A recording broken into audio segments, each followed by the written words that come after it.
వేలాది కాదు లక్షలాదిగా ఉన్నటువంటి భారతీయుల్ని ఎలా వదిలించుకోవాలా అన్నది అమెరికా ఆలోచన. ఎందుకంటే భారతీయులు రూపాయిని దాచుకుంటారు, బాధ్యతగా ఉంటారు, కుటుంబ వ్యవస్థ వైపు నడుపుతారు. అట్లాగే ఆ దాచుకున్న డబ్బులతో ఆస్తులు సంపాదించుకుంటారు, ఇళ్ళు కొనుక్కుంటారు, వ్యాపారాలు పెడతారు, వ్యవస్థలు పెడతారు. అట్లా పెట్టడం వల్ల అమెరికన్స్‌కో పెద్ద సమస్య అయి కూర్చుంది. వాళ్ళకి సంబంధించి వాళ్ళేమో అట్లా గాదు. వచ్చిన డబ్బులు వచ్చినట్టు ఖర్చు పెట్టుకుంటూ, అప్పుల పాలవుతా, క్రెడిట్ కార్డులతో బ్రతికేస్తా ఉంటారు, ఈఎంఐలతో బ్రతికేస్తా ఉంటారు. మన వాళ్ళు అట్లా గాకుండా మాక్సిమం రెస్పాన్సిబుల్‌గా ఉంటారు. ఇప్పుడు వెళ్తున్నటువంటి వాళ్ళని పక్కన పెడితే ఓ సిస్టమ్‌తో ఉంటారు. అది అక్కడ వాళ్ళకి నచ్చకపోవడం ఒక ఎత్తు.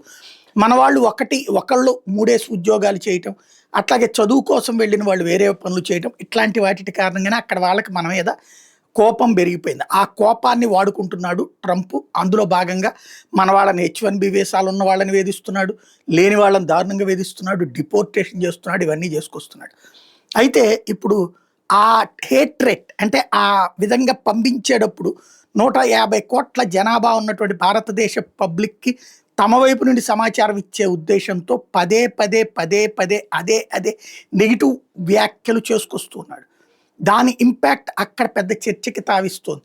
దాని పరిణామ క్రమమా ఏంటి? డల్లాస్ లాంటి భారతీయులు ఎస్పెషల్లీ మన తెలుగోళ్ళు ఎక్కువగా ఉండేటటువంటి ప్రాంతాల్లో అక్కడ చంద్రశేఖర్ అనే హైదరాబాద్‌కి సంబంధించినటువంటి అతను అక్కడ గ్యాస్ ఫిల్లింగ్ స్టేషన్‌లో పనిచేస్తున్నాడు. తాజాగా అతన్ని కాల్చి చంపారు. నల్ల జాతీయుడు అమెరికాలో ఉన్నటువంటి వ్యక్తి. ఎందుకు ఏంటి అన్నది తెలియాల్సింది. బట్ హేట్రేట్ అయితే ఇండియన్స్ పట్ల పెరుగుతోంది. దానికి కారణాలైతే ఇవా ఇంకేదన్నా ఉందా అన్నది తెలియాల్సింది.